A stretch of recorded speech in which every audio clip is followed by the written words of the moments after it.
First నుంచి అసలు first అది ఉంటే అసలు క్వశ్చనే లేదు. మొత్తం అంతా 24 గంటలు నేనే మొత్తం చూపించేది నువ్వు టీవీలో వీడియోలో పెట్టి 24 గంటల ఫూటీ CCTVs. ఎందుకంటే మాది కరెక్ట్గా ఆ గొయ్యి కూడా కనపడతా ఉంటుంది మా CCTV. చేసాం ఇప్పుడు చేసాం నేను.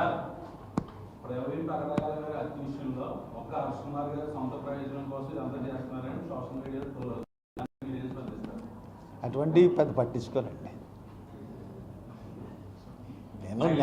నేను న్యాయం కోసం ధర్మం కోసం.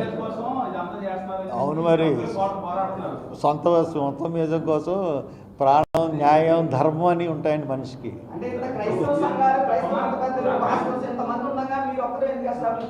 ఏమండి ప్రతి వాళ్ళకి వాళ్ళ భయాలు ఉంటాయి. ప్రతి వాళ్ళకి వాళ్ళ భయాలు ఉంటాయి. ఆ రోజున కనిపించిన ఆవేశం మీరు చూశారు. తర్వాత ఒక పాస్టర్ కూడా బయటకు వచ్చి స్టేట్మెంట్ ఇవ్వలేదు. ఎటువంటి వార్నింగ్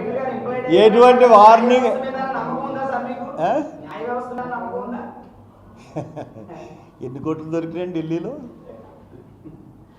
జడ్జి ఇంట్లో ఎన్ని కోట్లు దొరికినాయి? జడ్జిని ఏం చేశారండి? మీరు అడిగిన దానికి మీ దగ్గర ఆన్సర్ ఉంది. ఇంక నేనేం చెప్పను. ఏమంటే ఎవరితో వాళ్ళు ఎవరో నాకు తెలియదండి. ఇంకోటి ఏంటంటే ప్రతి వాళ్ళని బెదిరిస్తున్నారు పాస్టర్లని. ఆ రోజు దీంట్లో యాక్టివ్గా ఉన్న వాళ్ళందరినీ బెదిరిస్తున్నారు పోలీసులు. అజయ్ బాబు అని అతన్ని తీసుకెళ్ళి లోన్ వేసారు. దగ్గర 7 కేసులు ఎన్నో పెట్టారు చాలా చోట్ల. కాబట్టి ఇది ప్రొవోక్ చేస్తే ఎవరన్నా దీని మీద ప్రొవోక్ అయిపోయి రెచ్చిపోయారా?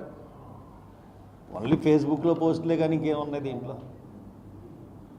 సో దట్ అందు గురించి నేను చెప్తున్నాను. కొంతమంది హిందూ మతోన్మాదులు చేసిన పని RSSకి సంబంధించిన.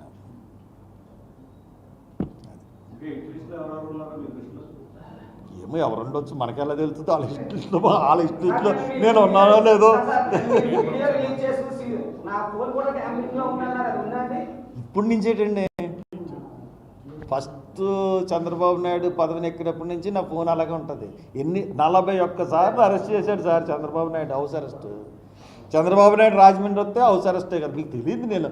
మీరు రాజమండ్రిలో విలేకరులు అందరూ దాన్ని ఎన్నిసార్లు హౌస్ అరెస్ట్ చేశారు. ఇవన్నీ ఉత్తి పుణ్యాన్ని కేసు, ఒక బ్రాహ్మణ్ కేసుకి 45 రోజులు పెట్టారు. ఇవన్నిటికీ నేను భయపడను కదా సార్.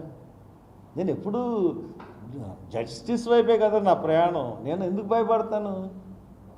నేను భయపడను కదా. నన్ను ఎవడు కూడా ఏం చేయలేడు. ఎవ్వడు ఈ హిందూ ఫ్యానటిక్స్ కానీ టెర్రరిస్ట్ ఎవడో నన్ను ఏం చేయలేడు.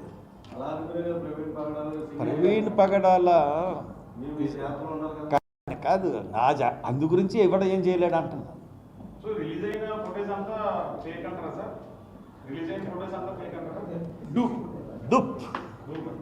ఇక సన్ని మాట్లాడతారు. ఈ రాజమండ్రి పత్రికా విలేకరులు అందరికీ కూడా నమస్కారం. మీరు నిజంగా కూడా ఏదైతే నాన్నగారికి ఎంట్రీ లేని చోట నాన్నగారికి ఉన్న డౌట్స్ అన్నింటినీ కూడా పోలీసుల దగ్గర చాలా ముక్తకంఠంతో అడిగి ప్రజల డౌట్స్ క్లియర్ చేయడానికి మీరు చేసినటువంటి IGPలో మీరు చేసినటువంటి దూకుడు ఏదైతే అది చాలా అభినందనీయం. అయితే రాజమండ్రి పత్రికా విలేకరులందరికీ